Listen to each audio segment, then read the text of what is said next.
In the heart of 1920s London, a locked gallery hides a deadly secret. Art collector Reginald Harrow is found stabbed, the door bolted from within, a note reading fake clutched in his hand. Hercule Poirot, with his razor-sharp mind, unravels a web of deception involving a rival collector, a tormented artist, and a scheming curator. A forged Vermeer, a hidden passage, and a trail of lies lead to a shocking truth. Can Poirot solve the impossible murder before the killer strikes again? Chapter 1. The Locked Door. The November rain fell in relentless sheets, cloaking London in a melancholy veil as Hercule Poirot alighted from a hansom cab outside the Vesper Gallery. His polished shoes splashed through puddles, and he adjusted his overcoat, ensuring not a drop touched his immaculate moustache. The gallery, a stately Georgian edifice in a quiet corner of Bloomsbury, loomed dark against the flickering gaslights, its windows shuttered like closed eyes. At the entrance, Inspector Japp stood hunched beneath an umbrella, his face etched with the weary resignation of a man too long acquainted with death. "Poirot, thank heavens you're here," Japp said, his voice barely rising above the patter of rain. "It's a queer one, this Reginald Harrow, the art collector, found stabbed in his private gallery, and the door locked tight from the inside. Not a soul could have got in or out, yet there he lies, dead as a doornail." Poirot's green eyes gleamed with interest as he stepped into the gallery's vestibule, shaking the damp from his hat. "Most intriguing, mon ami," he murmured, his Belgian accent crisp and deliberate. "A locked room, a murder, and yet no murderer.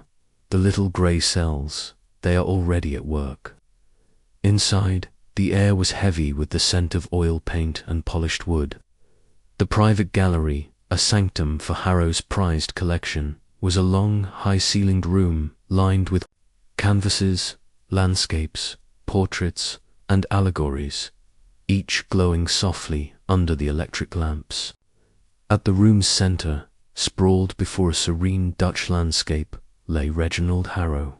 His evening dress was dishevelled, a crimson stain spreading from the dagger buried in his chest. His eyes, wide and unseeing, stared at the painting as if it held some final, unspoken secret. Poirot knelt beside the body, his gloved fingers tracing the air above the wound without touching it. "A single thrust, precise," he observed. "The weapon a letter opener, perhaps. Not a common choice, but effective." He rose, his gaze sweeping the room. The oak door, the only entrance, was bolted from within, its key still in the lock.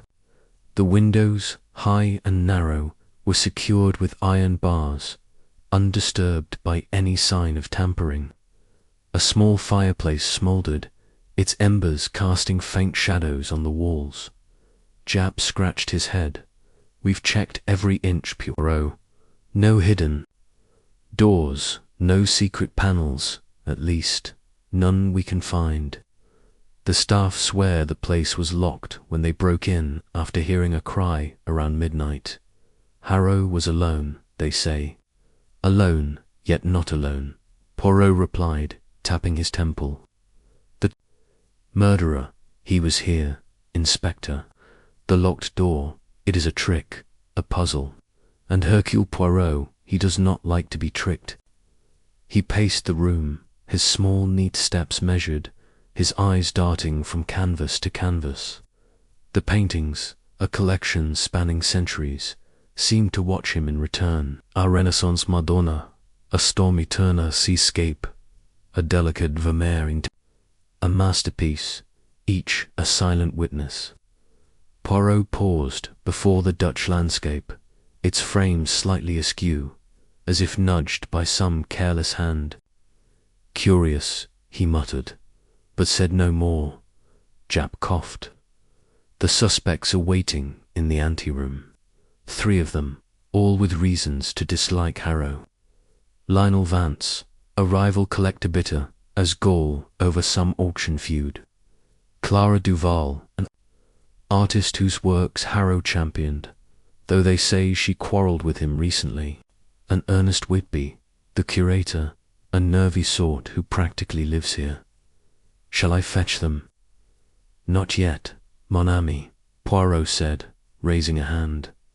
First, I observe the scene, it speaks. The body, the room, the paintings, they tell a story. If one listens, he knelt again, examining Harrow's hands. A faint smudge of ink stained the fingers, and a crumpled note protruded from his pocket. Poirot extracted it with care, unfolding a scrap of paper bearing a single word, fake. His moustache twitched.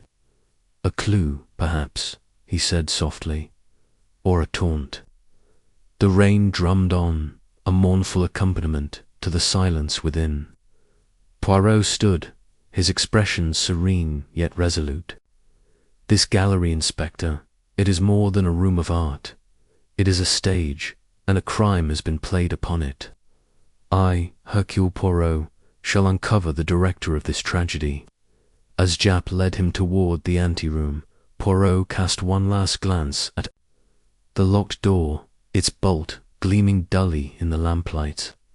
The impossible, he whispered, is only that which has not yet been understood. Chapter 2. The suspects assemble the morning after the grim discovery in the Vesper Gallery. The rain had ceased, leaving London draped in a damp, grey mist that clung to the cobblestones and blurred the outlines of Bloomsbury's elegant terraces. Hercule Poirot, immaculate in his tailored overcoat and polished shoes, stood in the gallery's anteroom, a smaller chamber adjacent to the crime scene, its walls adorned with lesser sketches and preparatory studies.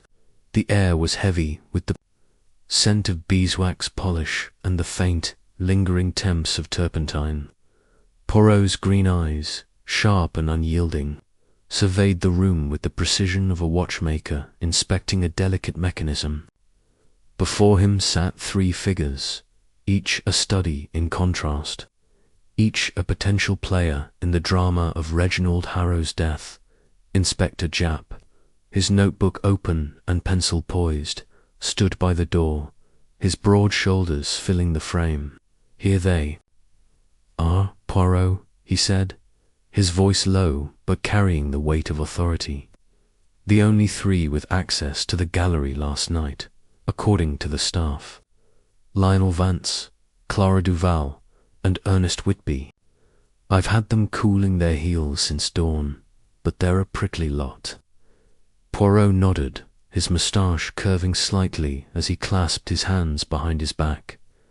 Merci, mon ami. A murder, it is like a fine painting. One must study the composition, the shadows, the hidden strokes. These three, they are our palette. Let us see what colours they reveal. He turned his attention to the suspects, seated on a trio of velvet-upholstered chairs arranged in a semicircle. The anteroom, though less grand than the gallery, was no less imposing, its high windows admitting a pale, watery light that cast long shadows across the parquet floor. A marble bust of some forgotten artist glowered from a corner, its blank eyes seeming to judge the assembly. Poirot's gaze moved from one suspect to another, his mind already cataloguing their postures, their expressions, their silences. Lionel Vance, the rival collector, sat with the air of a man accustomed to command. He was a tall, lean figure in his late 40s, his dark hair streaked with silver, his face angular and hawk-like. His suit, though impeccably tailored, bore faint creases, as if he had dressed in haste. His fingers drummed impatiently on the arm of his chair, and his grey eyes flicked toward the door to the gallery, where Harrow's body had been found. "This is absurd," he muttered, his voice clipped and aristocratic. "I have appointments, Inspector. How long must we be detained for this misfortune?" Clara Duval, the artist, was a stark contrast. A woman in her early 30s, she sat hunched forward, her slender hands clasped tightly in her lap. Her auburn hair was pulled back in a loose chignon, strands escaping to frame a pale, heart-shaped face. Her eyes, a vivid blue, were red-rimmed, and a crumpled handkerchief lay in her lap, evidence of recent tears. Yet there was a defiance in her posture, a spark in her gaze that suggested more than mere grief. Her dress, a simple grey frock, was stained with flecks of paint, and her fingers bore the telltale smudges of her craft. She glanced at Poirot, then quickly away, as if fearing what his scrutiny might uncover. Ernest Whitby, the curator, was the most visibly unsettled. A small, wiry man in his late 50s, he perched on the edge of his chair, his hands fidgeting with a pen that left ink stains on his cuffs. His thinning hair was dishevelled, and his round spectacles magnified eyes that darted nervously about. The room, his suit, though well made, hung loosely on his frame, and a faint sheen of perspiration glistened on his forehead. He avoided Poirot's gaze entirely, his attention fixed on a sketch of a pastoral scene on the opposite wall, as if it held some secret he dared not share. Poirot stepped forward, his small, neat figure commanding the room with an authority that belied his stature. "Madame et messieurs," he began, his voice smooth and precise, "a tragedy has occurred within these walls. Monsieur Reginald Harrow, a man of taste and discernment, lies dead, struck down by a dagger in his own gallery. The door, it was locked from within, the windows barred. Yet a crime has been committed, and one among you or perhaps more knows more than they say." He paused, letting his words settle like dust in the still air. "I, Hercule Poirot, do not believe in impossibilities. I believe in order, in method, in the truth that lies within the little grey cells. And so, I ask you to assist me in uncovering that truth." Vance snorted, crossing his arms. "This is preposterous. I barely knew Harrow outside of auctions. Why would I risk my reputation over him? The man was a nuisance, always outbidding me, but murder?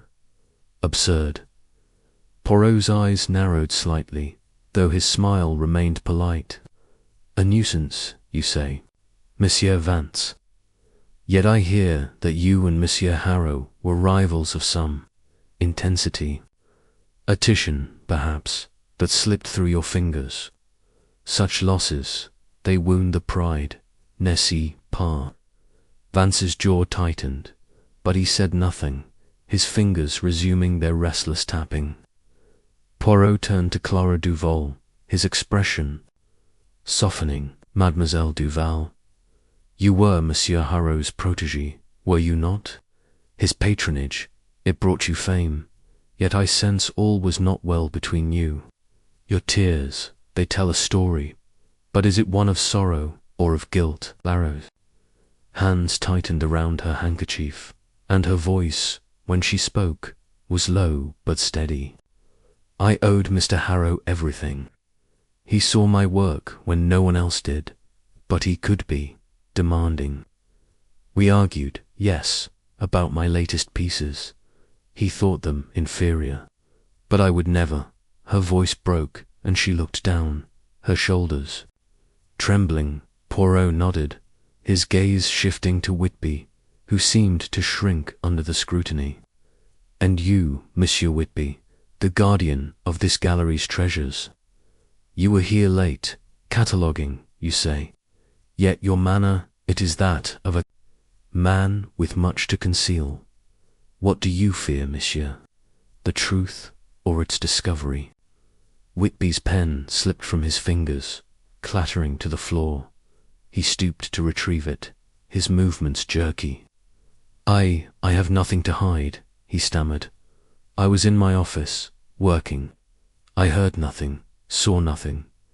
Mr. Harrow was a good employer. I respected him. Respect, Poirot mused, is a curious thing. It does not always prevent betrayal. He turned to Japp, who had been watching the exchange with a mixture of impatience and curiosity. Inspector, what do we know of the gallery staff, the ones who discovered the body? Japp flipped open his notebook. 2 of them, Poirot, a night watchman, Jenkins, and a maid, Mrs. Carter. Jenkins was patrolling the grounds at midnight when he heard a cry from the gallery. He fetched Mrs. Carter, and they broke in through the door-had to force the lock. Found Harrow dead, no one else about. They swear the place was empty. Empty, Poirot repeated, his tone thoughtful. Yet a murderer does not vanish like smoke. Tell me, Inspector, the lock, was it damaged? Japp frowned, consulting his notes. Not damaged, just forced. The key was still in it, turned to lock from the inside. Took a good shove to get the door open. Bon, Poirot said, his eyes gleaming, and the dagger. What of it? A letter opener, we think, Japp replied. Silver, ornate, from Harrow's own desk in the gallery. No fingerprints, mind wiped clean. Poirot's moustache twitched, a sign of his mind at work. A letter opener used as a weapon. Most interesting. It suggests a crime of opportunity, or perhaps one planned to appear so. He turned back to the suspects, his gaze sweeping over them like a searchlight. Each of you had access to this gallery. Each of you had reason to resent Monsieur Harrow. But only one, or perhaps more, had the means and the motive to end his life. I shall discover who, and how, and why. Vance leaned forward, his voice sharp. You're wasting time, Mr. Poirot. If the door was locked and the windows barred, how could anyone have done it? You're chasing phantoms. Poirot's smile was enigmatic. Phantoms, Monsieur Vance. Nan, I chase facts. The locked door, it is a challenge, but not an impossibility. The truth, it hides in the details. The ink on a hand, the tilt of a frame, the shadow of a lie. Clara Duval stirred, her voice barely above a whisper. Mr. Poirot, I saw Mr. Harrow yesterday evening. He was agitated, talking about his collection. He mentioned something about a painting, said it wasn't right. I didn't understand. Poirot's eyes locked onto hers. A painting, mademoiselle. Which one? She hesitated, her fingers twisting the handkerchief. I don't know. He was standing by the Dutch landscape, the one he was found by. He kept staring at it, muttering. Poirot nodded slowly, filing the information away. He turned to Whitby, who had retrieved his pen and was clutching it like a talisman. And you, Monsieur Whitby, did you see Monsieur Harrow last night? Did he speak of paintings, or of anything unusual? Whitby's spectacles glinted as he shook his head. No, sir. I was in my office, as I said. I saw him earlier, around 6, when he arrived. He seemed preoccupied, but he often was. He loved his collection, you see. Lived for it, Poirot echoed, and perhaps died for it. He stepped back, his hands clasped once more behind him. For now, Mies, Amos, you may go, but do not leave London. I shall have more questions, and Hercule Poirot, he does not ask twice without purpose. As the suspects rose, their movements betraying varying degrees of relief and unease. Poirot caught a fleeting glance between Whitby and Clara, looked too quick to interpret, yet too deliberate to ignore. He filed it away, like a sketch in his mental notebook. Japp, closing his notebook, leaned close. What do you make of them, Poirot? Vance is all bluster, Duval's hiding something, and Whitby's nervous as a cat. They are a tableau. Inspector Poirot replied, his voice soft but firm. Each plays a part, but the script, it is incomplete. We must examine the gallery again, and the painting Mademoiselle Duval mentioned. There is something there, I feel it. As the suspects departed, their footsteps echoing in the quiet anteroom, Poirot lingered, his gaze drifting to the door leading to the gallery. The locked room, the dagger, the note with its single-word fatal pieces of a puzzle that was beginning to take shape in his mind. He thought of the Dutch landscape, its frame askew, and of Harrow's final moments, staring into its serene depths. What had he seen? What had he known? "Jap," Poirot said, turning to his friend, "we shall return to the scene of the crime. The gallery, it holds the key not only to the murder, but to the heart of this mystery. Come, let us see what it whispers to Hercule Poirot." As they moved toward the gallery, the mist outside thickened, shrouding the Vesper Gallery in a veil of secrets. Poirot's mind, however, was clear, his little grey cells already weaving the threads of suspicion into a pattern only he could see. Chapter 3. The rival's motive. The afternoon sun, pale and watery, struggled through the heavy drapes of Lionel Vance's Mayfair drawing-room, casting a muted glow on the polished mahogany and gilt-framed portraits that adorned the walls. Poirot sat in a high-backed chair, his small, neat figure a stark contrast to the opulent surroundings. His gloved hands rested lightly on the arms of the chair, and his green eyes, sharp as a falcon's, fixed on Vance, who stood by a marble fireplace, a glass of brandy in hand despite the early hour. Inspector Japp, less at ease in such grandeur, lingered near the door, his notebook tucked under his arm, his expression one of barely concealed impatience. Poirot had insisted on interviewing Vance first, sensing in the man's brusque demeanour a thread of truth waiting to be unravelled. "Monsieur Vance," he began, his voice smooth and deliberate, "you are a man of taste, of ambition. Your collection, it is said to rival that of Monsieur Harrow. Yet rivalry, it can breed resentment. Nan, tell me, what was the nature of your disagreement with the deceased?" Vance's angular face tightened, and he took a sip of brandy before responding. "Disagreement is a mild word, Mr. Poirot," he said, his tone clipped. "Harrow was a thorn in my side.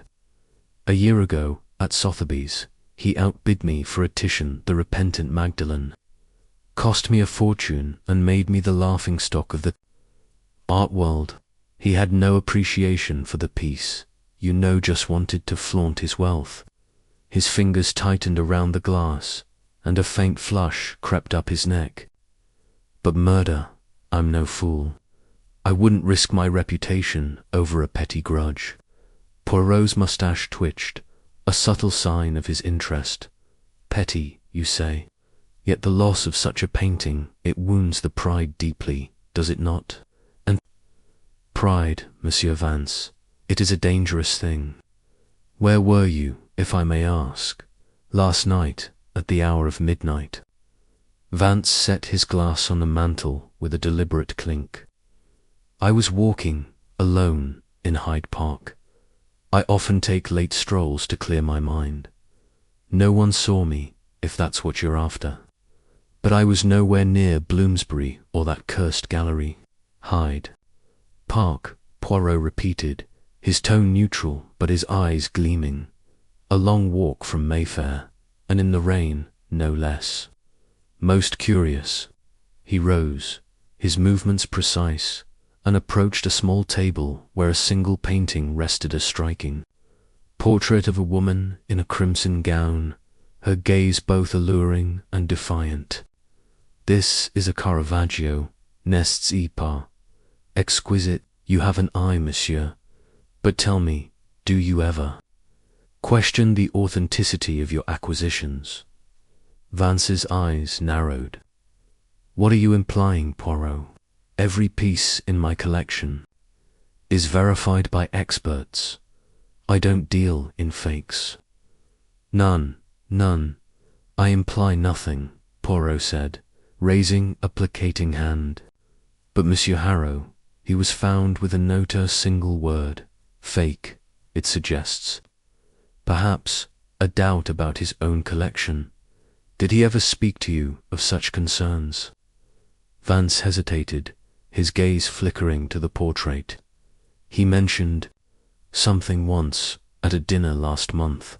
Said he'd had a painting appraised à Vermeer, I think, and there were discrepancies.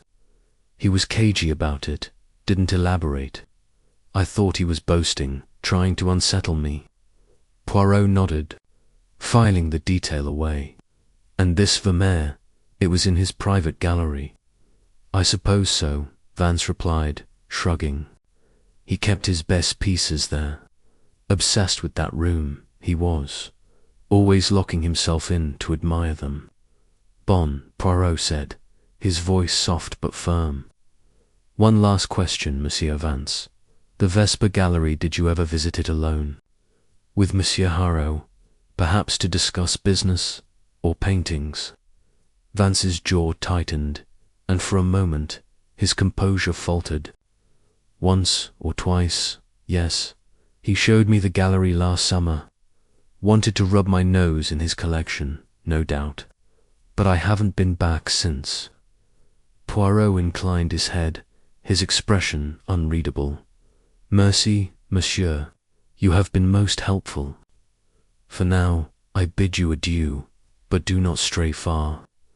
The little grey cells, they may require your assistance again.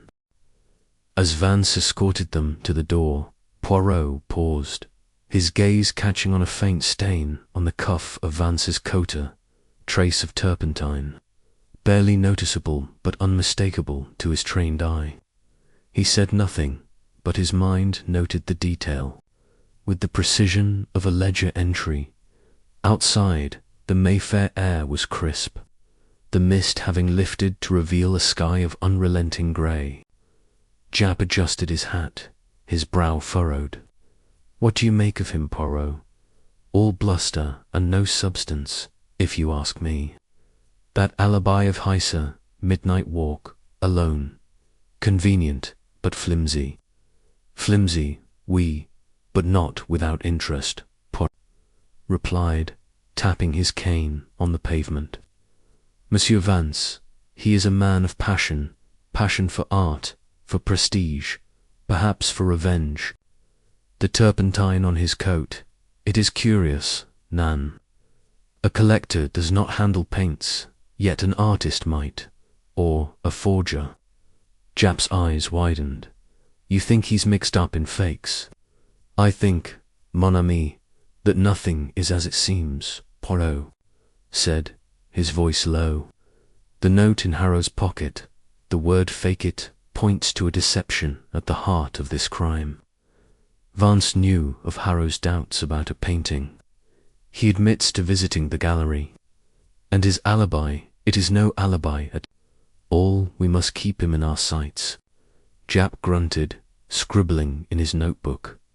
Right, then, who's next? The artist, Duval, or that twitchy curator, Whitby? Poirot's eyes gleamed as he gazed toward the distant spires of Bloomsbury. Mademoiselle Duval, I think. Her tears, they are genuine, but what do they conceal? Let us see what her studio reveals about the heart of an artist and, perhaps, the heart of a murderer. As they hailed a cab, Poirot's mind returned to the gallery, to the locked door and the tilted frame of the Dutch landscape. The turpentine on Vance's coat, the note in Harrow's pocket, the rivalry over a lost Titianal were threads in a tapestry of deceit, and Hercule Poirot, with his little grey cells, was determined to weave them into the truth. Chapter 4. The artist's tears. The narrow streets of Soho were alive with the clamour of hawkers and the clatter of carts as Hercule Poirot and Inspector Japp navigated their way to Clara Duval's studio, a cramped attic above a tobacconist's shop. The air was thick with the scent of smoke and stale beer, a stark contrast to the refined elegance of Vance's Mayfair residence. Poirot, undeterred by the grime, ascended the rickety staircase with his usual fastidious grace, his cane tapping a steady rhythm. Japp followed, muttering about the inconvenience of artists and their bohemian haunts. The studio door, warped and paint-splattered, creaked open to reveal a chaos of creativity.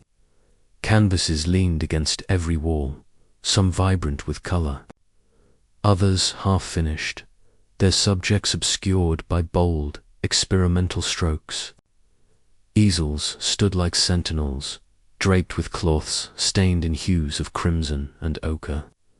The room smelled of linseed oil and turpentine, and a single skylight cast a harsh, unforgiving light on the scene. Clara Duval stood at an easel, her auburn hair loose and tangled, her grey dress smudged with fresh paint. She turned as they entered, her blue eyes wide with a mixture of surprise and apprehension. Mademoiselle Duval, Poirot began, removing his hat with a slight bow. Forgive the intrusion. I, Hercule Poirot, and my friend Inspector Japp, we come to speak of Monsieur Harrow and the events of last night.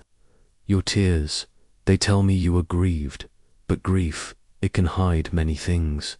N'est-ce pas? Clara set down her brush, wiping her hands on a rag. Her movements were slow, deliberate, as if buying time. I don't know what you mean, Mr. Poirot, she said, her voice soft but edged with defiance. Mr. Harrow was my patron. He believed in my work when no one else did. Why would I harm him? Poirot's eyes roamed the studio, taking in every detail, the scattered tubes of paint, the cracked mirror reflecting Clara's pale face, the canvas on the easel depicting a stormy seascape, its colours bold but somehow discordant. Your work, mademoiselle, it is striking, he said, stepping closer to the easel. Yet this painting, it is different.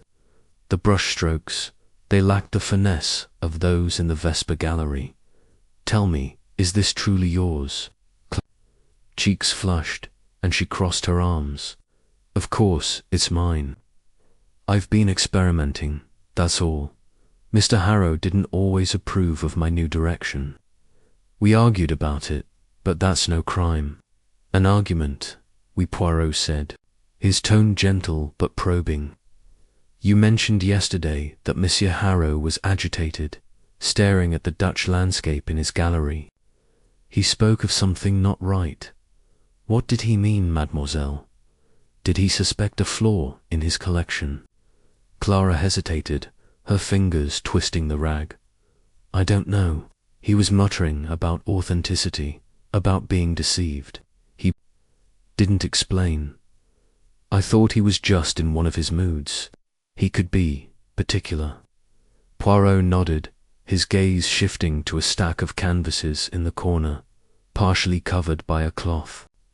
He approached, lifting the cloth to reveal a series of paintings, portraits, landscapes, all in Clara's distinctive style, yet one stood out. It was a small study, a near-perfect replica of a Vermeer, its soft light and delicate textures uncanny in their precision. Mon Dieu, Poirot murmured, his moustache twitching. This, mademoiselle, is remarkable. A study, you call it, or perhaps a copy.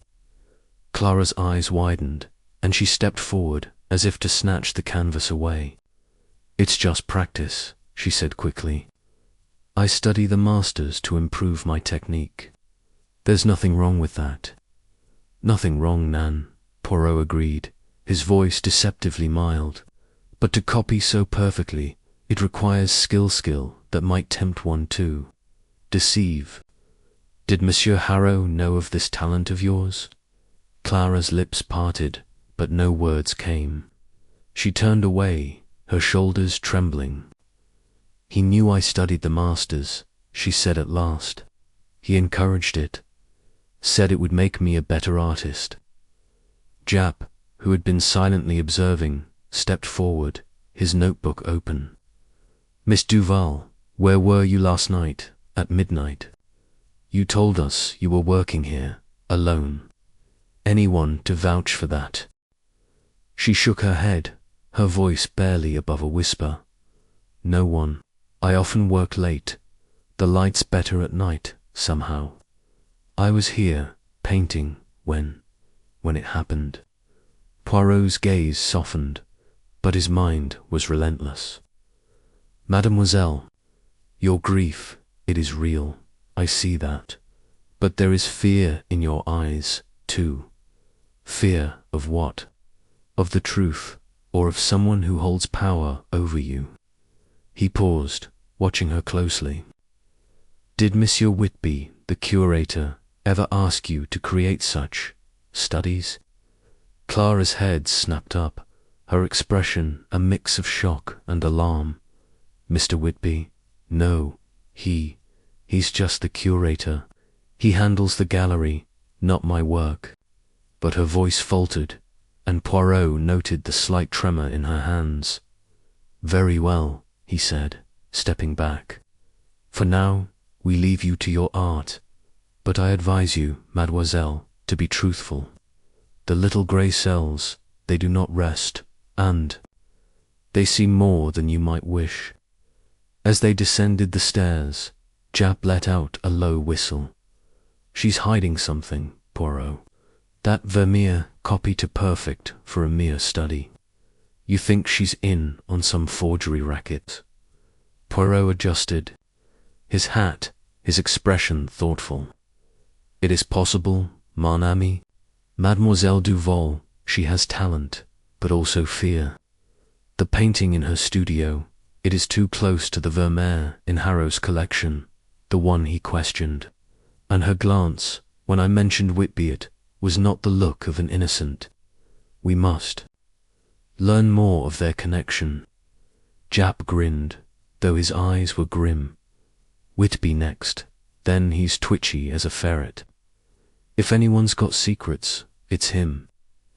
We, Poirot said, his cane tapping the pavement as they emerged into the Soho bustle. Monsieur Whitby, he guards the gallery's treasures, but perhaps he guards other secrets too. The note in Harrow's pocket, the word fake it, points to a deception, and I suspect the curator knows more than he admits. Let us pay him a visit and see what his nerves betray. As they hailed a cab, Poirot's mind returned to the studio, to Clara's trembling hands and the uncanny Vermeer. The threads of the mystery were beginning to intertwine the locked gallery, the tilted frame, the note, and now a painter with a talent for deception. Hercule Poirot, with his unerring instinct for truth, felt the puzzle taking shape, and he was determined to uncover its heart. Chapter 5. The curator's secrets. The Vesper Gallery stood silent in the late afternoon, its grand facade softened by the fading light that filtered through Bloomsbury's leafless trees. Hercule Poirot, his overcoat buttoned against the chill, stepped from the cab with Inspector Japp at his side. The air was sharp, carrying the faint tang of coal smoke, and Poirot's polished shoes clicked on the pavement as he approached the gallery's entrance. His mind, ever active, churned with the impressions of Clara Duval's studio trembling hands, the too perfect Vermeer, the flicker of fear at the mention of Ernest Whitby. Now it was the curator's turn to face the scrutiny of the little grey cells. Inside, the gallery's anteroom was unchanged, its marble bust and faded sketches bearing witness to the morning's tense assembly. Japp led the way to Whitby's office, a small, cluttered room tucked behind the main gallery. The door was ajar, and through it came the sound of rustling papers and a muttered curse. Poirot raised an eyebrow, exchanging a glance with Japp before pushing the door open. Ernest Whitby stood at his desk, a wiry figure dwarfed by towering stacks of ledgers and catalogues. His spectacles glinted in the light of a single desk lamp, and his ink-stained fingers fumbled with a bundle of documents. At the sight of Poirot and Japp, he froze, his face paling to a sickly shade. Mr. Poirot, he stammered, pushing his spectacles up his nose. Inspector, I wasn't expecting. That is, what do you want? Poirot's smile was polite, almost disarming, but his green eyes were relentless.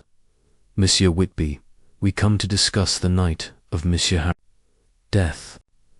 You were here, in this very office, cataloguing, you say.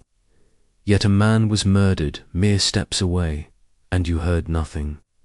The little grey cells, they find this difficult to believe. Whitby sank into his chair, his hands trembling as he clutched a pen. I told you I was working late. The gallery's walls are thick oak and plaster. You wouldn't hear a thing from here. I didn't know about Mr. Harrow until the watchman came running. Poirot stepped forward, his cane resting lightly on the floor, and yet, monsieur, your manner, it betrays unease. Your hands, they shake. Your eyes, they avoid mine. What is it you fear? The truth, or its discovery? He gestured to the desk, where a ledger lay open, its pages filled with cramped handwriting and cryptic notations. These records, they are meticulous, but perhaps they conceal more than they reveal. Whitby's fingers tightened on the pen, leaving a fresh smear of ink on his cuff. They're just inventories, he said, his voice high and strained. Lists of paintings, acquisitions, sales, nothing more, Bon Poirot said, his tone deceptively mild. Then you will not mind if I examine them? Before Whitby could protest, Poirot lifted the ledger, his gloved fingers turning the pages with care. The entries were detailed dates, titles. Prices but one caught his eye, a Vermeer, the lacemaker, acquired 2 years prior, with a note in the margin, appraisal pending. Poirot's moustache twitched. This Vermeer, monsieur, it is the one in the gallery, Nan. The one Monsieur Harrow questioned before his death. Whitby's spectacles slipped down his nose, and he pushed them back with a jerky motion. I suppose so. Mr. Harrow was always fussing over his paintings. He thought he'd found something amiss, but he didn't tell me what. Poirot closed the ledger with a soft thud, his gaze never leaving Whitby's face. And you, as curator, did not inquire. A man of your expertise, responsible for such treasures, and you did not ask what troubled your employer. Most curious. Japp, who had been leaning against the doorframe, stepped forward, his notebook open. Let's cut to the chase, Mr. Whitby. You were here all night, you say. Did you see anyone else? Miss Duval, perhaps, or Mr. Vance? Anyone lurking about the gallery? Whitby shook his head, his eyes darting to a corner of the room. No. Just me. The staff had gone home, except for Jenkins, the watchman. I was alone. Poirot followed Whitby's glance, his attention drawn to a heavy bookcase against the wall. Its edge was slightly misaligned, and a faint scratch marked the floorboards beneath, as if it had been moved recently. This bookcase, monsieur, he said, approaching it. It is heavy, yet it has been shifted. Why? Whitby's face drained of what little colour remained. It's always been there.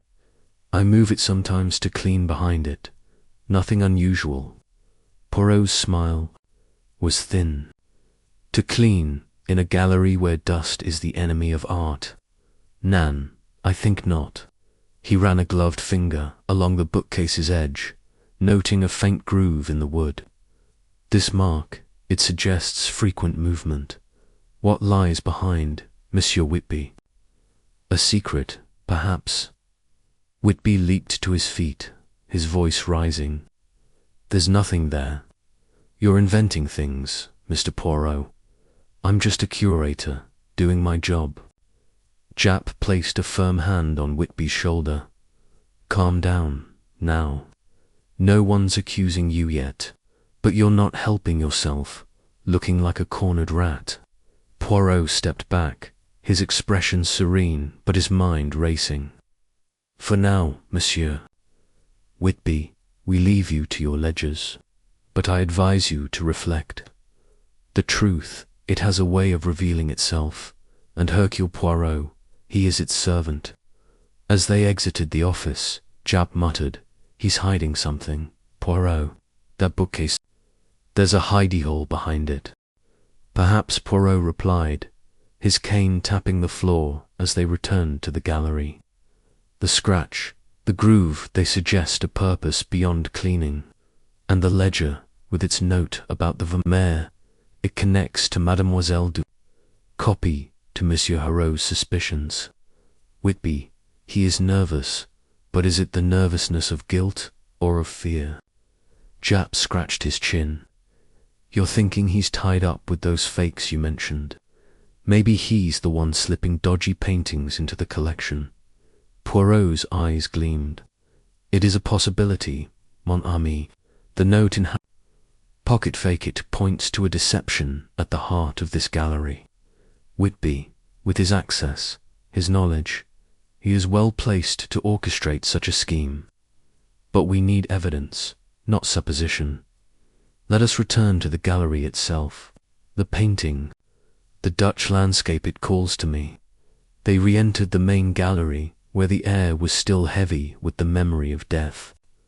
The Dutch landscape hung where Harrow had fallen, its serene fields and soft clouds a mocking contrast to the violence it had witnessed. Poirot stood before it, his head tilted, his fingers tracing the air above the frame. This painting, he murmured, it was askew when we first saw it. A small thing, but in a gallery of precision, it is a discord. Why was it touched? Japp shrugged. Maybe Harrow bumped it when he fell. Nan, Poirot said firmly. The body was too far from the wall. Someone moved this frame, and I suspect it was not by accident. He stepped closer, his eyes narrowing.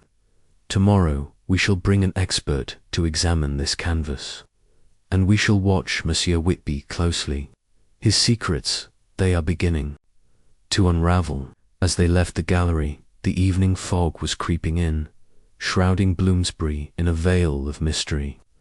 Poirot's mind, however, was clear, piecing together the fragments, the ink-stained ledger, the scratched floor, the tilted frame, and Clara Duval's fear. The puzzle was growing, and Hercule Poirot was determined to fit its pieces into place. Chapter 6.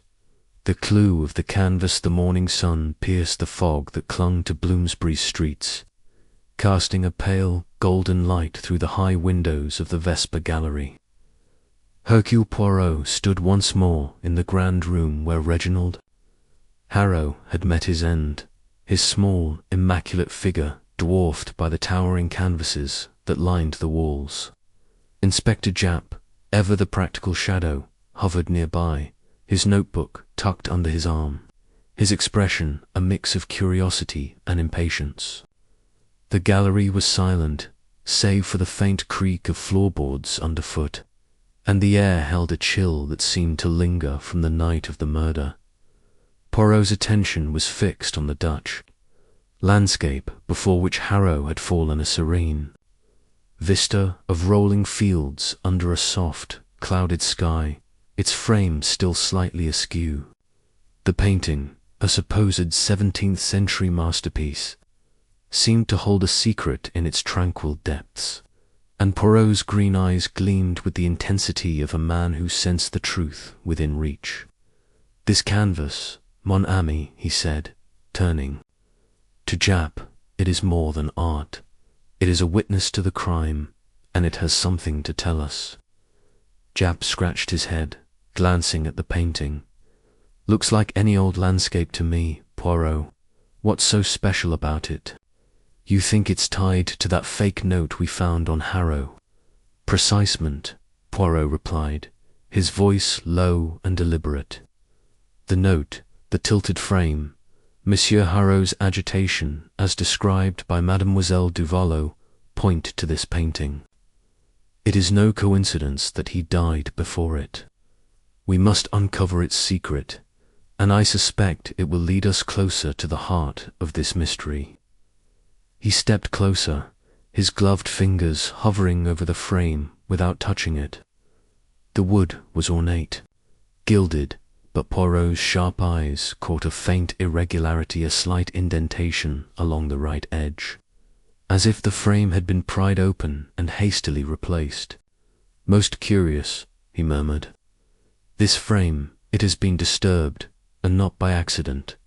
Japp, assist me. See view plot. We shall remove this painting from the wall. Japp, though skeptical, complied, his broad hands gripping the frame.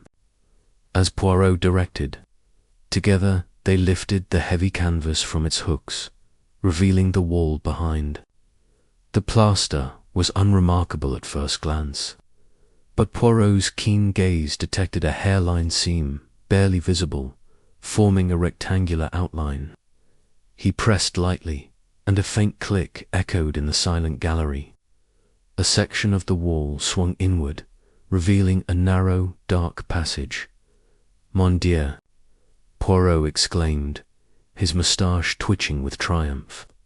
A secret passage. The locked room. It is no longer locked, Inspector. This is how the murderer escaped, leaving the door bolted from within. Japp peered into the passage, his face a mix of astonishment and chagrin. Well, I'll be damned. A hidden door, right under our noses. Where does it lead? Poirot produced a small torch from his pocket, its beam cutting through the gloom. The passage was cramped, its walls rough and unplastered, descending in a gentle slope. Let us find out, he said, stepping carefully into the tunnel. Japp followed, muttering about the damp and the dust that clung to his coat. The passage wound downward, its air stale and heavy with the scent of earth. After a dozen yards, it opened into a small alcove, barely large enough for two men to stand abreast.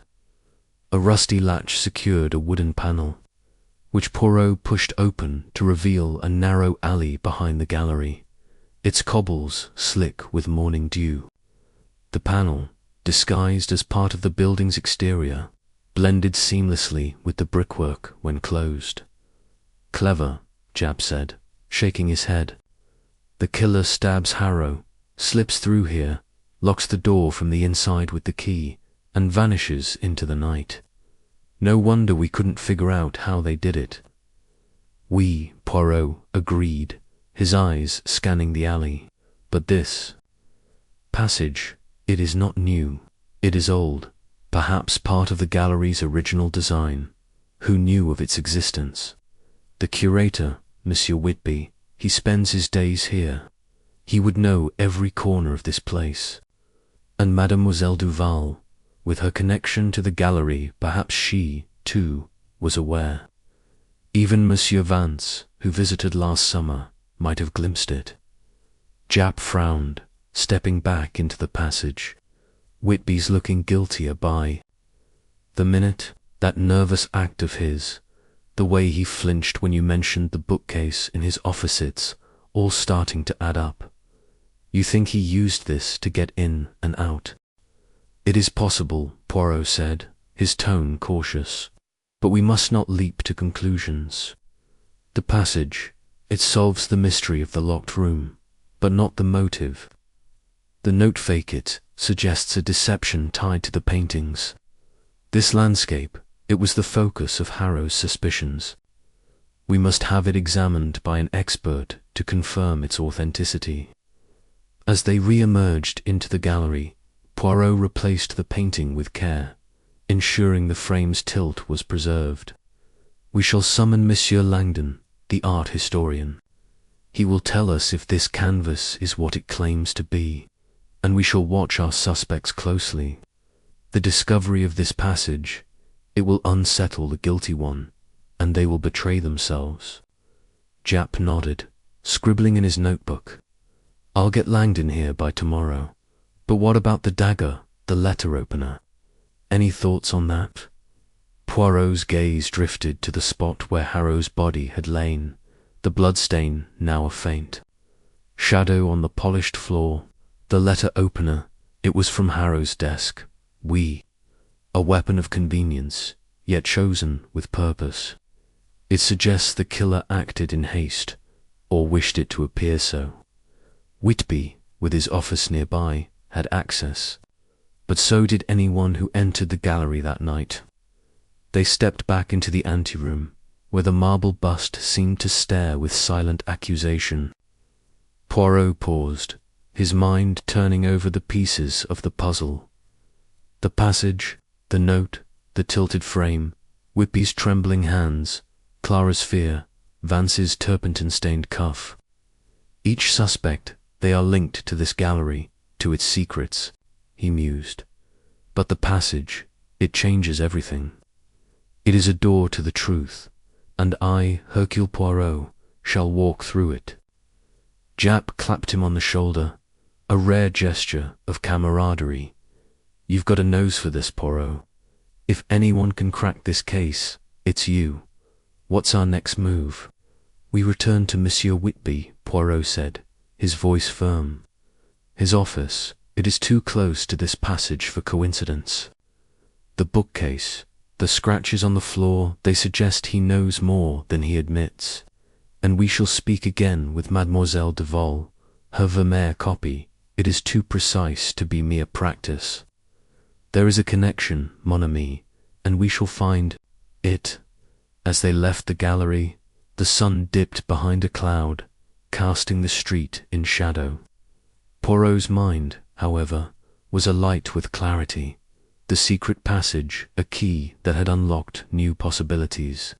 The Vesper Gallery, with its hidden depths and silent canvases, was speaking, and Hercule Poirot was listening.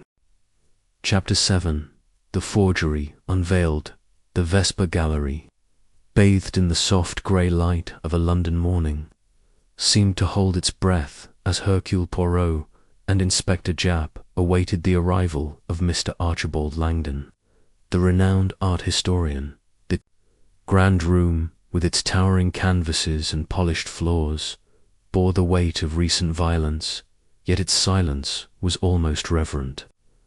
Poirot stood before the Dutch landscape, its frame now carefully realigned, his green eyes tracing the gentle curves of painted clouds. The secret passage, discovered the previous day, had transformed the mystery of the locked room, but it was the painting itself that now commanded his attention. The note in Reginald Harrow's pocket-fake loomed large in his mind, a single word that promised to unravel the heart of the crime. Japp, pacing near the gallery's entrance, glanced at his watch. Langdon's late, he grumbled. You sure this chop's the best for the job, Poirot? We need answers, not some academic dawdling. Patience, mon ami, Poirot replied, his voice calm but firm. Monsieur Langdon is a man of precision. Like myself, he will see what others miss. This painting, it is the key to Harrow's death, I am certain. We must know if it is genuine or if it hides a deception. As if summoned by Poirot's words, the gallery door swung open, admitting a tall, stooped figure in a tweed suit. Archibald Langdon was a man of 60, with a shock of white hair and wire-rimmed spectacles perched on a beak-like nose. His hands, gnarled but steady, clutched a leather satchel filled with tools of his trade, magnifying glasses, brushes, and a notebook bristling with annotations.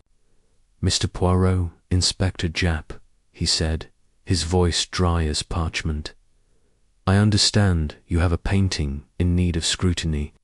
Let us waste no time. Poirot gestured to the Dutch landscape. This canvas, Monsieur Langdon, it is said to be a Vermeer, but Monsieur Harrow, before his death, questioned its authenticity. We found a note in his pocket bearing the word fake. Tell us, is this painting what it claims to be? Langdon adjusted his spectacles and leaned close to the canvas, his magnifying glass catching the light as he examined the brushstrokes. For several minutes, he worked in silence, his breath slow and measured, his fingers tracing the air above the paint. Poirot watched, his own silence a mirror of Langdon's concentration, while Japp shifted impatiently from foot to foot at last. Langdon straightened, his expression grave. This is no Vermeer, he declared. The composition, the light it mimics his style exquisitely, but the pigments are modern. The ultramarine, it contains traces of synthetic compounds not used until the 19th century. The canvas, too, is recent, treated to appear aged. This is a forgery, and a masterful one. Poirot's mustache twitched, a spark of triumph in his eyes. Mon Dieu, a forgery. And yet it hung in Harrow's private gallery among his treasures. Who placed it here, and why? Japp scratched his chin, his notebook open. That's the question, isn't it? Someone swapped the real Vermeer for this fake. Harrow must have caught wind of it, and that's what got him killed. Precisement, Poirot said, his gaze returning to the painting. The note, the passage, the tilted framel point to a scheme of deception. Monsieur Harrow, he suspected the truth and confronted the one responsible. That confrontation, it led to his death. Langdon, packing away his tools, raised an eyebrow. Whoever created this forgery is no amateur. The technique is remarkable, almost flawless. It would require access to the gallery, knowledge of Vermeer's methods, and a steady hand. Have you suspects in mind? Poirot's smile was enigmatic. Oh oui, Monsieur Langdon. There are three who draw my attention: a rival collector, an artist, and a curator. Each had opportunity, each had motive. But this painting, it points most strongly to one who knows the gallery intimately. Japp nodded, his eyes narrowing. Whitby, the curator. He's got the run of this place, and those nervous ticks of Hissy's hiding something. You think he's the forger? Not the forger, perhaps, Poirot said, his voice thoughtful. But the orchestrator, it is possible. His ledger, it noted an appraisal for this very Vermeer. He knew of Harrow's suspicions, yet claimed ignorance. And the passage behind this wall, its entrance, is near his office.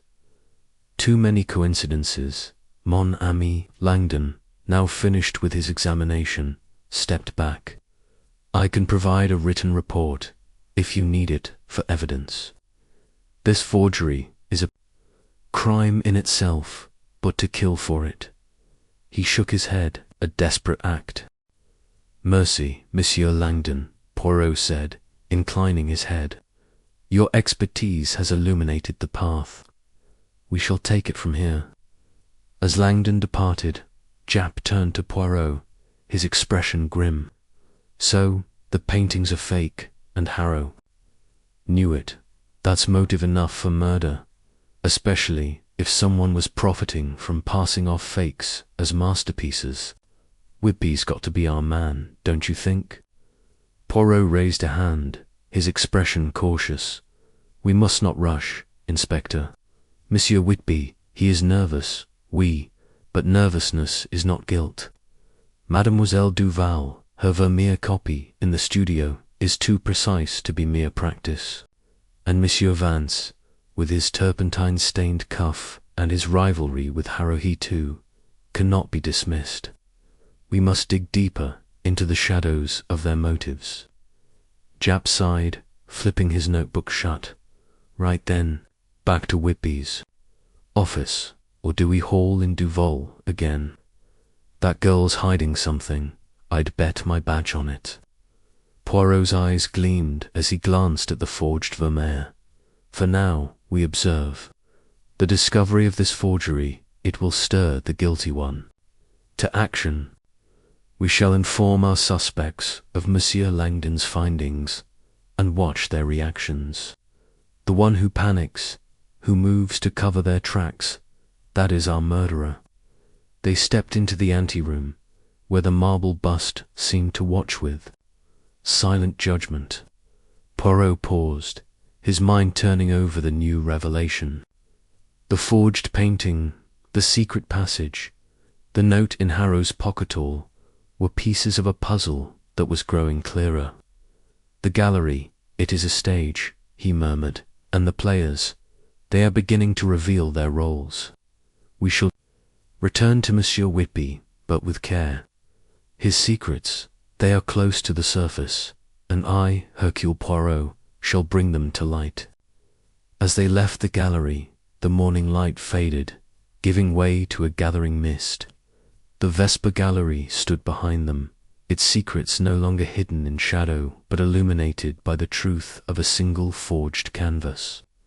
Poirot's little grey cells were at work, weaving the threads of deception into a pattern that would soon ensnare the guilty. Chapter 8. The night of the crime. The Vesper Gallery, shrouded in the lengthening shadows of a late November afternoon, seemed to pulse with secrets as Hercule Poirot and Inspector Japp stood once more in its silent expanse. The revelation of the forged Vermeer had cast a new light on the murder of Reginald Harrow, and Poirot's mind, ever meticulous, was piecing together the events of that fateful night. The grand room, with its towering canvases and polished floors, felt less like a gallery now and more like a chessboard, each painting a square in a game of deception. The Dutch landscape, now confirmed as a fake, hung as a silent accusation, its serene facade masking the truth of a crime. Poirot paced slowly before the spot where Harrow's body had been found, his cane tapping a deliberate rhythm on the floor.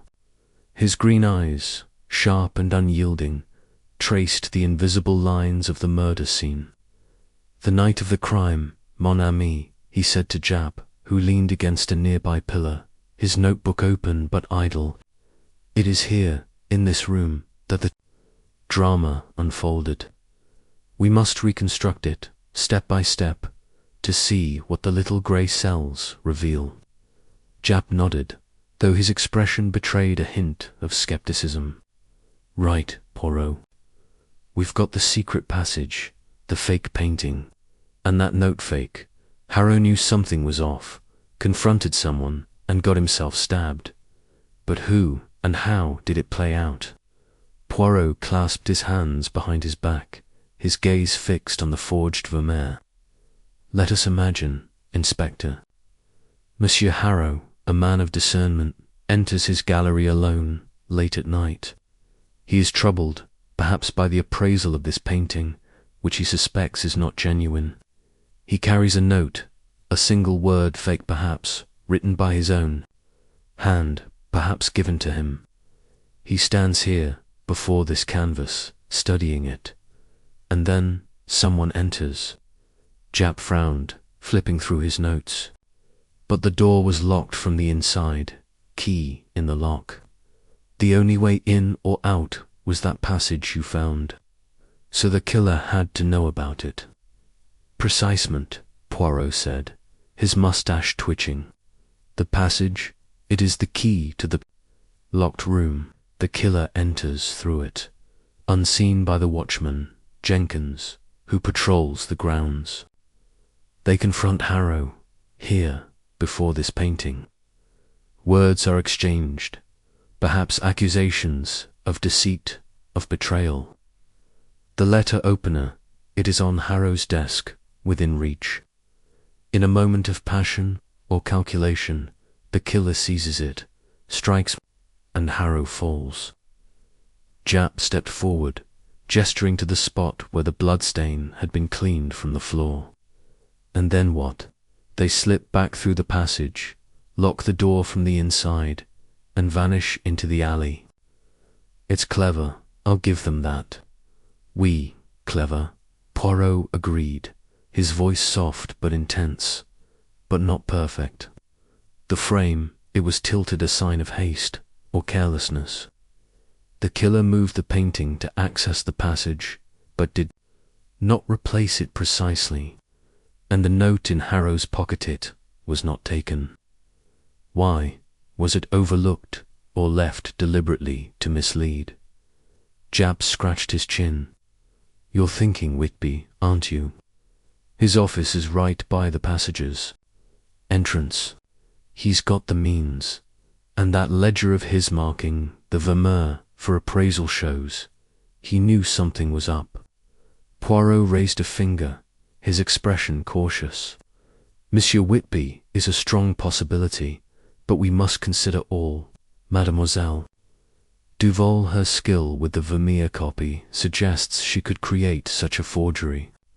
And Monsieur Vance, his rivalry with Harrow, his turpentine-stained cuff, they cannot be dismissed. Each had access to the gallery. Each had reason to fear Harrow's discovery of the fake. He moved to the desk where the letter opener had been kept, its surface now bare but for a few papers and an inkwell. This desk, he said, it is central. The weapon was taken from here, a choice of opportunity. But was it truly spontaneous? Or was it chosen to appear so, to cast suspicion elsewhere? Japp crossed his arms, his brow furrowed. You're saying it might have been planned. Someone comes in through the passage, knowing Harrow's alone, picks a fight, and uses the opener to make it look like a spur-of-the-moment thing. Exactement. Poirot said, his eyes gleaming. The killer, they are clever, but not infallible. The passage, it was their escape, but also their signature. Only someone intimate with the gallery's secrets could use it. Whitby, as curator, is the most likely to know of it.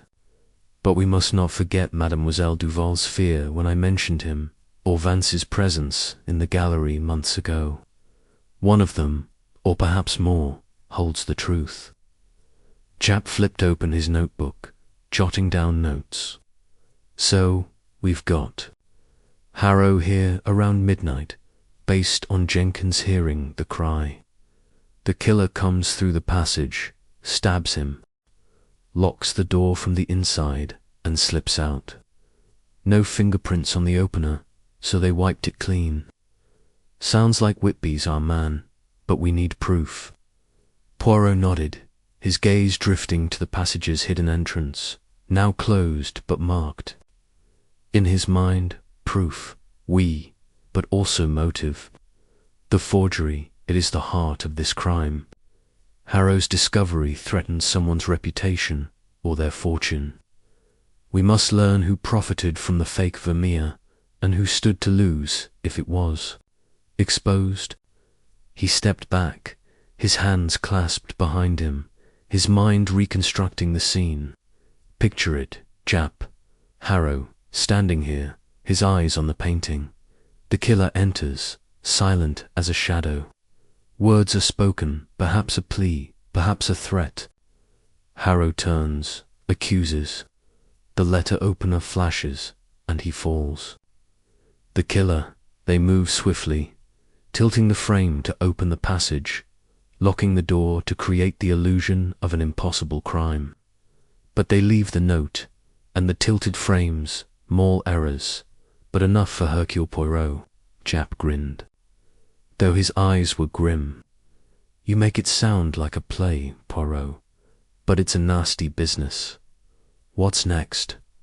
Haul Whitby in again, or Duval? She's got that copy in her studio. Maybe she's deeper in this than she's letting on. Poirot's expression was serene, but his mind was a whirlwind of deduction. We shall speak to Monsieur Whitby again, but with subtlety. The forgery. It has shaken him, I saw it in his eyes when we mentioned the painting. We shall press him, gently, and watch for the crack in his facade. And Mademoiselle Duval, we shall revisit her studio. Her fear, it is a thread that leads to Whitby, I am certain. As they left the gallery, the afternoon light was fading, casting long shadows across the street. The Vesper Gallery stood behind them, its secrets no longer confined to a locked room, but spilling into the open, thanks to the passage and the forged canvas. Poirot's little grey cells were weaving the threads of evidence: the note, the passage, the letter opener, the tilted frame into a tapestry that would soon reveal the murderer's face. Chapter 9. The Curator's Confession. The late afternoon light filtered weakly through the grimy windows of the Vesper Gallery's office, casting a pallor over the cluttered desk where Ernest Whitby sat, his wiry frame hunched as if bearing an invisible weight. Hercule Poirot stood before him, his small, immaculate figure radiating quiet authority, his green eyes fixed on the curator with an intensity that seemed to pierce the man's fragile composure. Inspector Japp, standing by the door, had his arms crossed, his notebook at the ready, his expression one of grim anticipation. The air was thick with the scent of ink and old paper, and a faint draught from the nearby bookcase hinted at the secret passage that had unravelled the mystery of the locked room. Poirot's voice, when he spoke, was calm but unrelenting, like a tide eroding a crumbling shore. Monsieur Whitby, he began, his Belgian accent crisp, the time for half-truths, it is over. The Vermeer in the gallery, it is a forgery, a masterful one, but a fake nonetheless. Monsieur Harrow, he knew this, and it cost him his life. You, as curator, were responsible for his collection. You knew of his suspicions, yet you claim ignorance. I, Hercule Poirot, do not believe in such convenient blindness. Speak, monsieur, and speak truly. What do you know of this deception? Whitby's spectacles glinted as he pushed them up his nose, his hands trembling so violently that he dropped the pen he had been clutching. It rolled across the desk, leaving a streak of ink like a wound. I told you, Mr. Poirot, he stammered, his voice high and brittle. I was cataloguing that night. I heard nothing, saw nothing. I don't know about any forgery. Poirot stepped closer, his cane resting lightly on the floor, his gaze never wavering. Nan, monsieur, you know much more than you admit. The ledger on your desk, it notes an appraisal for the Vermeer, yet you did not pursue it. The secret passage, its entrance hidden behind this very bookcase. You knew of it, did you not? And your nervousness, it betrays you. The little grey cells, they see the truth in your eyes. You are involved in this crime, and I will have the truth. Whitby's face drained of colour, his lips quivering as he gripped the edge of the desk. You're wrong, he cried, but his voice cracked, and his eyes darted to the bookcase, as if it might betray him further. I didn't kill Mr. Harrow. I swear it. Japp stepped forward, his tone gruff. Then start talking, Whitby. That passage, the fake painting, it's all pointing to you. You're up to your neck in this, and lying won't help you now. Whitby's shoulders slumped, and he buried his face in his hands, a low moan escaping him. For a moment the room was silent, save for the distant hum of London streets. Then, in a voice barely above a whisper, he began to speak. All right, I'll tell you, but I didn't kill him. I swear I didn't. Poirot's moustache twitched, a sign of his keen interest. Continue, monsieur. What did you do? Whitby raised his head, his eyes red-rimmed behind his spectacles. It was the Vermeer. I sold the real one, months ago. There was a buyer, a private collector in Amsterdam. He offered a fortune, more than I could ever dream of. I was in debt gambling, bad investments. I couldn't resist. I had a copy made, a perfect one, and swapped it for the original. Harrow's collection was so vast, I thought he'd never notice. Poirot's gaze sharpened. And who made this copy, Monsieur Whitby? Such skill, it is rare. Whitby hesitated, his fingers twisting together. I can't say, I promised, to protect them. But it was someone with talent, someone who knew Vermeer's work inside out. I gave them the specifications, and they delivered. It was flawless until Harrow started asking questions. Jap snorted, scribbling furiously in his notebook. So you sold off a masterpiece and replaced it with a fake to cover your debts. That's motive enough for murder, Whitby. Harrow found out, didn't he? Confronted you that night. Whitby shook his head vehemently. Yes, he confronted me, but I didn't kill him. It was that evening, just before midnight. He came to my office, furious, waving that note fake. Said he'd had the Vermeer appraised privately and knew it wasn't genuine. He accused me of betraying him, said he'd ruin me.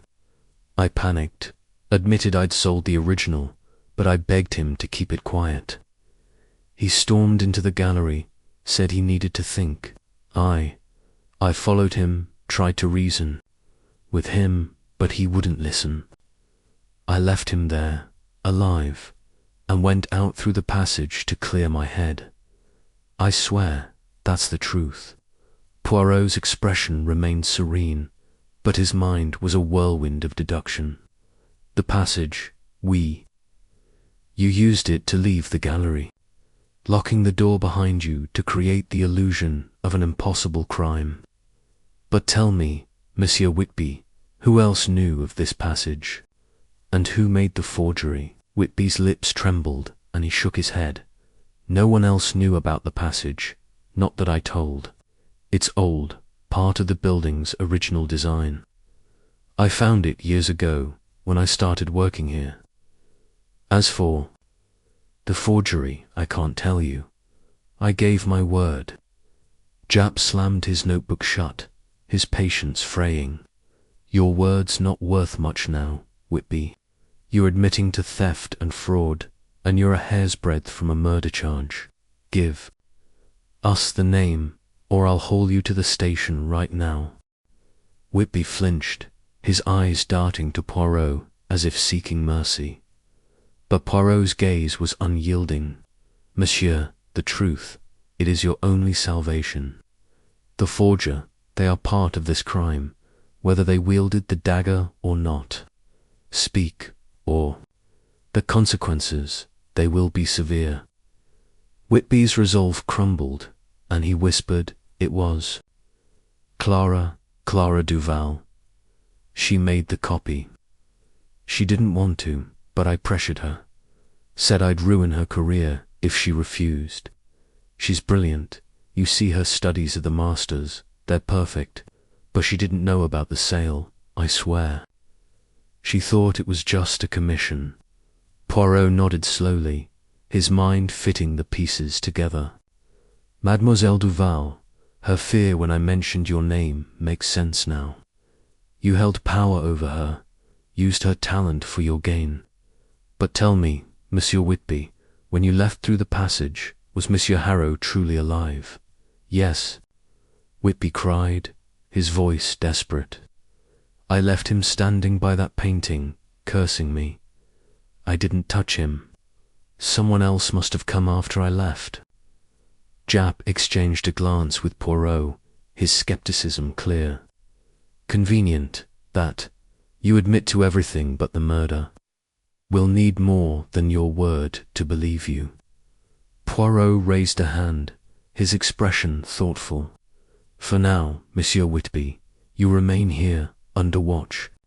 The passage, the forgery, your confession, they are steps toward the truth, but not the whole of it. The little grey cells, they tell me there is more to uncover. As they stepped out of the office, Jap muttered, "He's up to his neck in Poirot's selling paintings, bullying Duval into forging them. He's got motive and means. You think he's telling the truth about not killing Harrow?" Poirot's eyes gleamed as he adjusted his hat. "He speaks part of the truth, mon ami, but not all. His confession, it protects someone or something. The passage, it was his escape, but the dagger, the tilted frame there, is a piece missing. We must return to Mademoiselle Duval. Her role, it is deeper than she admits, and her fear of Whitby, it holds the key." The gallery loomed behind them, its canvases silent witnesses to a crime now partially unveiled. As the afternoon faded into dusk, Poirot's mind was alight with the threads of the case: the forged Vermeer, the secret passage, Whitby's confession, and Clara's hidden talent. The truth was close, and Hercule Poirot was determined to seize it. Chapter 10. The Artist's Deception. The Soho streets were cloaked in the gathering dusk as Hercule Poirot and Inspector Japp made their way back to Clara Duval's studio. The revelations of Ernest Whitby's confession still echoing in their minds. The air was damp, carrying the faint scent of coal fires and the distant clamour of evening trade. Poirot, his overcoat buttoned tightly and his cane tapping a steady rhythm, moved with the quiet determination of a man closing in on the truth. Japp, striding beside him, clutched his notebook, his face set in a scowl of suspicion. Whitby's admission of selling the real Vermeer and coercing Clara into forging a copy had shifted the puzzle's pieces, but the picture remained incomplete. Poirot's little grey cells were at work, weaving together the threads of fear, deception, and murder. The rickety staircase to Clara's attic studio creaked under their steps, and the door, still paint-splattered, yielded to a sharp knock. Inside, the studio was much as they had left it, a chaotic haven of canvases, easels, and the sharp tang of turpentine. Clara stood at her easel, her auburn hair loose and her grey dress smeared with fresh streaks of blue. The stormy seascape on the canvas before her was nearly complete, its turbulent waves a stark contrast to her pale, composed face. But when she saw Poirot and Japp, her brush faltered, and a flicker of panic crossed her blue eyes. "Mademoiselle Duval," Poirot began, removing his hat with a slight bow, "we meet again, and this time we come with knowledge. Monsieur Whitby, he has spoken, and his words, they cast a shadow upon you. The Vermeer in the Vesper Gallery, it is a forgery, a work of your hand, n'est-ce pas?" Clara's brush clattered to the floor, and she stepped back, her hands twisting together. I don't know what you mean," she said, but her voice trembled, betraying her. "I told you, I make studies of the masters. It's practice, nothing more." Poirot's gaze was unrelenting, though his tone remained gentle. "None, mademoiselle, it is more than practice. Monsieur Whitby, he confesses to selling the true Vermeer and replacing it with your copy. He says he pressured you, threatened your career. Is this true, or is there more to your role in this tragedy?" Clara's eyes filled with tears, and she sank onto a stool, her hands covering her face. "It's true," she whispered, her voice breaking. "He made me do it. Whitby came to me 6 months ago, said he needed a copy of the Vermeer for a private commission. He promised it wouldn't harm anyone, that it was just to show a client. But then he threatened me, said he'd tell everyone my paintings were derivative, that I'd never sell another canvas. I had no choice. I'm an artist, Mr. Poirot. My work is all I have." Japp, leaning against the doorframe, snorted. no choice. You painted a fake to fool Harrow, and now he's dead. That's a bit more than a commission, Miss Duval. Did you know Whitby sold the original? Clara shook her head, her tears falling freely now. No, I swear I didn't. He never told me. I thought the copy was for a temporary display, not to replace the real one. When Mr. Harrow started asking questions about the painting, I was terrified. I knew Whitby had done something wrong, but I didn't know what. Poirot stepped closer, his eyes narrowing as he studied her. And the night of the murder, mademoiselle, you say you were here, painting, alone. Yet Monsieur Whitby claims he left Harrow alive, in the gallery, after their confrontation. Did you go to the Vesper Gallery that night? Did you see Monsieur Harrow, or perhaps act to protect your secret? Clara's head snapped up, her eyes wide with horror. No, I didn't kill him. I was here, I swear it. I haven't been to the gallery since that afternoon, when Mr. Harrow was muttering about the painting. I was afraid of Whitby, of what he might do if I spoke out. Poirot's moustache twitched, and he gestured to the Vermeer copy they had seen on their previous visit, still tucked among the canvases in the corner. This painting, mademoiselle, it is a masterpiece of deception. Your talent, it is undeniable, but it has been used for ill. Tell me, did Monsieur Whitby ever speak of the secret passage behind the gallery wall? Did he ask you to use it, or to keep it hidden? Clara's breath caught, and she hesitated, her fingers tightening on the edge of the stool. The passage, I didn't know about it, not really.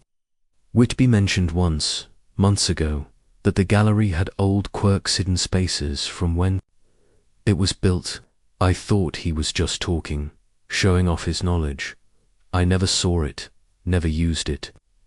Japp scribbled in his notebook, his skepticism clear. Convenient, that. You're up to your neck in this forgery business, and now you're saying you knew nothing about the passage. Sounds like you and Whitby were thicker than you're letting on. Poirot raised a hand, his expression thoughtful. Perhaps, Inspector. But fear, it is a powerful chain.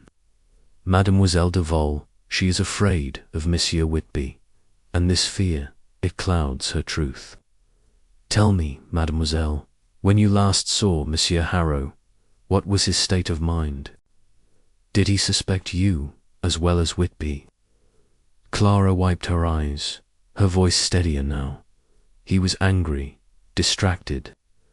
That afternoon, he called me to the gallery to discuss my latest work. But he kept staring at the Vermeer, muttering about authenticity, about being betrayed. He didn't accuse me directly, but I could tell he was suspicious. I left as soon as I could die. Didn't want to be there if he confronted Whitby. Poirot nodded, his mind cataloguing her words. And Monsieur Vance, the rival, collected. Did you ever see him with Monsieur Whitby, or hear them speak of the Vermeer? Clara frowned, her brow furrowing. Mr. Vance? No, I don't think so. He came to the gallery sometimes, but he and Mr. Harrow were always at odds. I never saw him with Whitby, not alone. Poirot stepped back, his hands clasped behind him. Mercy, mademoiselle, you have been illuminating. But I warn you, the truth, it will not remain hidden. If you know more, now is the time to speak. Clara shook her head, her tears returning. I've told you everything. I made the copy, yes, but I didn't kill Mr. Harrow. I couldn't. Please, you have to believe me. Japp closed his notebook with a snap.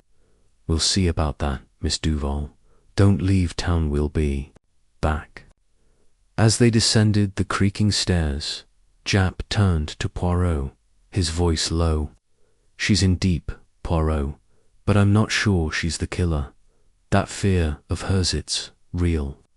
Whitby's got something over her, and he's the one who knew about the passage. You think she's covering for him?" Poirot adjusted his hat, his eyes gleaming in the dim light of the stairwell. "Mademoiselle Duval, she is a pawn in this game. Mon ami, but a pawn with a brush. Her fear of Whitby, it is genuine, yet there is a strength in her, too, a defiance. She knows more than she says, but not all. Whitby's confession, it points to him as the orchestrator of the forgery, but the murder. There is a piece missing. The passage, the dagger, the note, they tell a story, but not the whole."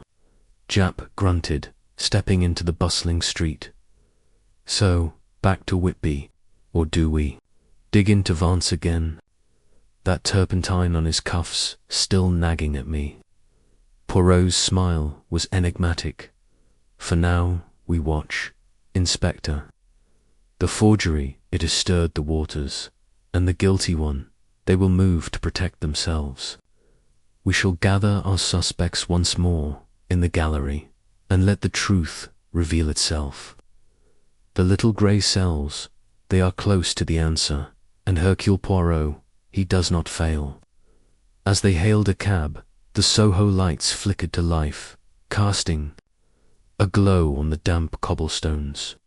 The Vesper Gallery, with its hidden passage and forged masterpiece, waited in the distance, its secrets on the verge of exposure. Poirot's mind, sharp and relentless, was ready to unmask the killer. Chapter 11. The final confrontation. The Vesper Gallery, bathed in the cold grey light of a November evening, stood as a silent monument to the secrets it had harboured.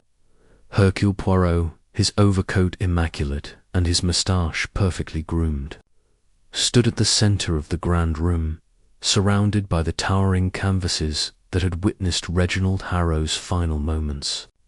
The forged Vermeer hung on the wall, its serene facade a mocking contrast to the violence it had concealed. Inspector Japp, his broad frame filling the doorway, watched with a mix of anticipation and unease as the three suspects Lionel Vance, Clara Duval, and Ernest Whitby filed into the gallery. Summoned by Poirot's command, the air was heavy with tension, the silence broken only by the faint creak of the floorboards and the distant hum of London beyond the barred windows. Poirot's green eyes, sharp and unyielding, swept over the trio, each a study in contrast. Vance, tall and imperious, his angular face set in a scowl of impatience. Clara, pale and trembling, her blue eyes darting nervously. Whitby, hunched and sweating, his spectacles glinting as he avoided Poirot's gaze. The marble bust in the anteroom seemed to watch from afar, a silent judge in this final act. "Madame et Messieurs Poirot," began, his voice clear and deliberate, cutting through the stillness like a blade. "We stand here in the heart of the Vesper Gallery, where Monsieur Reginald Harrow met his end. A locked room, a dagger, a note bearing the word fake. These were the pieces of a puzzle that seemed impossible, but I, Hercule Poirot, have unravelled it with the aid of the little grey cells. Tonight, the truth will be revealed, and the murderer, they will face justice." Vance crossed his arms, his voice dripping with disdain. "This is theatrical nonsense, Poirot. Get to the point. You've kept us here long enough." Clara clutched her handkerchief, her voice barely a whisper. "Please, Mr. Poirot, just tell us what you know. I can't bear this any longer." Whitby said nothing, his hands fidgeting with the edge of his coat, his eyes fixed on the floor, as if it might open and swallow him whole. Poirot raised a hand, commanding silence. "Patience, Mies, Amos. The truth, it is like a fine painting, it requires time to appreciate its details. Let us begin with the night of the crime, monsieur. Harrow, he stood before this Vermeer, a painting he suspected was false. He was righted as a forgery, as confirmed by Monsieur Langdon. A note in his pocket, fake, was his accusation, his proof. But who placed this forgery in his collection, and who killed to keep it hidden? He turned to Whitby, whose face had gone ashen. Monsieur Whitby, you confessed to selling the true Vermeer to a collector in Amsterdam, driven by debts. You commissioned a copy, a perfect one, to replace it. You knew of the secret passage behind this wall, a relic of the gallery's design, and you used it to escape after arguing with Harrow that night. You claim you left him alive, but your hands, they tremble with more than fear. Whitby's voice was a strangled gasp. I told you, I didn't kill him. I admitted the forgery, the sale everything. I left him in the gallery, cursing me, but alive. Poirot's gaze shifted to Clara, who flinched under his scrutiny. Mademoiselle Duval, you painted the forged Vermeer, coerced by Monsieur Whitby's. Threats to your career, your talent, it is extraordinary, but it was used for deceit. You feared Whitby, yet you did not tell the whole truth. Why? Was it only fear, or something more? Clara's tears spilled over, her voice shaking. I told you everything. Whitby forced me to make the copy. I didn't know he'd sold the original. I was here, in my studio, that night, swear it. Poirot nodded, his expression unreadable, before turning to Vance. And you, monsieur. Vance, the rival collector. Your feud with Harrow, it was bitter a lost Titian, a blow to your pride. Your cuff, stained with turpentine, suggests a connection to the art world beyond mere collecting. And your alibi, a solitary walk in Hyde Park, it is no alibi at all. Did you enter the gallery that night, through the passage or another way, to settle your score? Vance's eyes narrowed, his voice cold. You're grasping at straws, Poirot. I had no part in this. I wasn't in the gallery, and I don't know about any passage. You've got nothing on me. Poirot's mustache twitched, and he stepped forward, his cane tapping the floor. None, monsieur, I have everything. The truth, it is clear. Let me tell you how it happened. Monsieur Harrow, suspecting the Vermeer was a fake, confronted Monsieur Whitby in his office. Whitby admitted the sale, begged for mercy, but Harrow was furious. He stormed into the gallery to examine the painting. Carrying his note fake, Whitby followed, desperate to stop him from exposing the fraud. In a moment of panic, Whitby seized the letter opener from Harrow's desk and struck, plunging it into his heart. Whitby let out a cry, leaping to his feet. No, I didn't. I left him alive, I swear. Poirot raised a hand, silencing him. You struck, Monsieur Whitby, and Harrow fell. You moved the painting to open the secret passage, but in your haste, you left the frame askew. You wiped the letter opener clean, locked the door from within, and fled through the passage to the alley, creating the illusion of an impossible crime. The note, you left it, perhaps hoping it would point to another arrival, an artist. But it was your ledger, your nervousness, the scratches by your bookcase that betrayed you.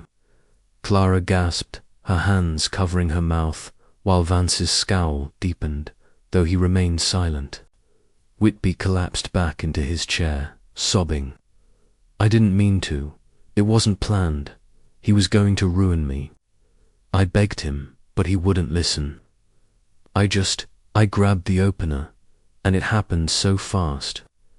Japp stepped forward, his handcuffs glinting in the lamplight. That's enough, Whitby. You're under arrest for the murder of Reginald Harrow. Come quietly, now. As Japp led Whitby away, his sobs echoing in the gallery, Poirot turned to Clara and Vance. Mademoiselle Duval, your part in the forgery, it was coerced, but you must face the consequences. Monsieur Vance, your rivalry, it clouded suspicion. But you are innocent of this crime. The truth, it is restored, like a painting cleansed of grime. Clara nodded, her tears falling silently, while Vance merely grunted, his pride intact but chastened. Poirot adjusted his hat, his expression serene. The gallery, it is free of its shadows now. The little grey cells, they have done their work.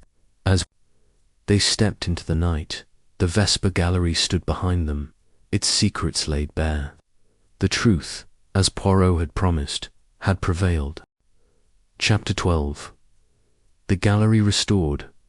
The gallery restored, the Vesper gallery stood bathed in the soft glow of a December dawn, its grand facade cleansed by a night of gentle rain. The turmoil of the past weeks seemed to have receded, leaving the building with an air of quiet dignity, as if it too had been absolved of the crime that had stained its heart. Hercule Poirot, his overcoat immaculate and his moustache perfectly groomed, stood on the Bloomsbury pavement, gazing up at the gallery with a serene satisfaction. Inspector Japp, ever his steadfast companion, stood beside him, his hands thrust into his pockets, his breath visible in the crisp morning air. Quite a case. Poirot, Japp said, his voice carrying a note of grudging admiration.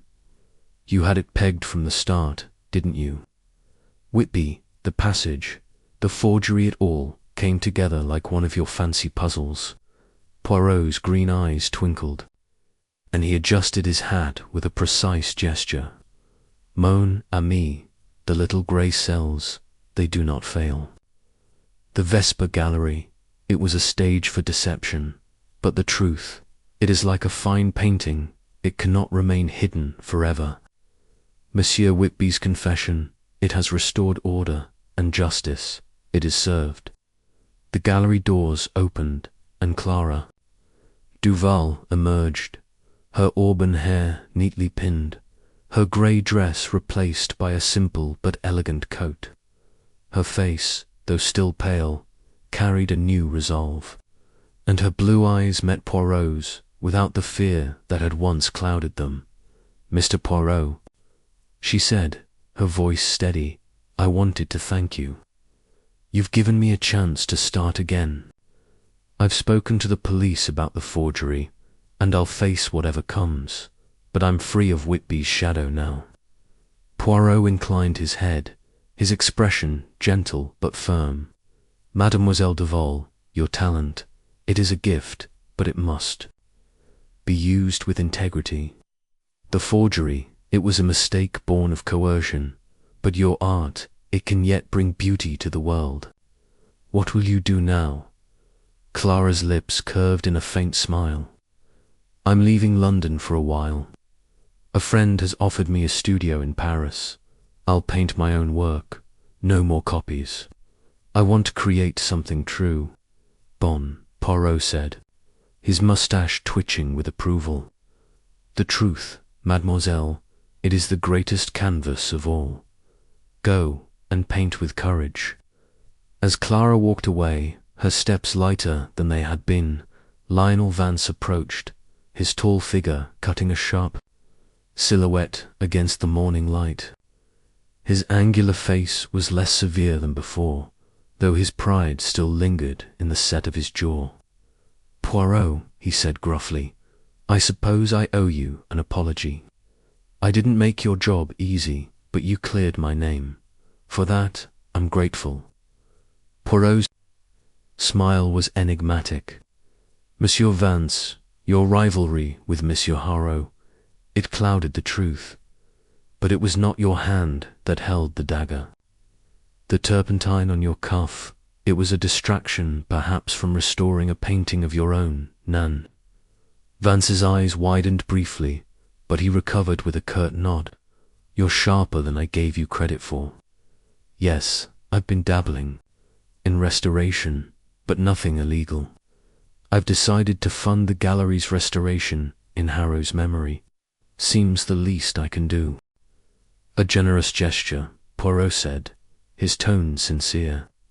The Vesper Gallery, it will live again, its treasures preserved for those who seek beauty, not deceit. Vance gave a tight smile and turned to go, his footsteps echoing on the wet pavement. Japp watched him depart, then turned to Poirot. You let him off easy, Poirot. That turpentine had me suspicious for a while. Poirot chuckled softly. The little grey cells, they see beyond the surface, mon ami. Monsieur Vance, he is a man of pride, not murder. His role was to distract, but the true villain, it was always Whitby. They turned back to the gallery, where a team of workers was already at work, cataloguing the remaining paintings under the supervision of a new curator. The forged Vermeer had been removed, its place on the wall now bare, a reminder of the deception that had cost Harrow his life. Japp shook his head. Whitby's behind bars, the forgeries exposed, and the gallery's getting a fresh start. You've tied it up neatly, as always. Poirot's gaze lingered on the gallery's entrance, where the first rays of sunlight glinted off the brass fittings. Neatly oui, but not without effort. The locked room, the passage, the note, they were a challenge. But the truth, it is like a melody. Once you hear its notes, you cannot mistake it. Japp grinned, clapping Poirot on the shoulder. You and your melodies, Poirot. Come on, let's get out of this cold. Fancy a cuppa at the station. I've got paperwork to finish, and you've earned a rest. Poirot adjusted his hat, his smile serene. A rest, perhaps, but the little grey cells, they are never idle. The art of crime, it is no match for the art of deduction. Lead on, mon ami. As they walked away, the Vesper Gallery stood behind them, its windows catching the dawn's light like a canvas newly painted. The rain had stopped, and the air was clear, carrying the promise of a new day. Hercule Poirot, his work complete, stepped into the London morning, ready for the next mystery that awaited his unparalleled mind.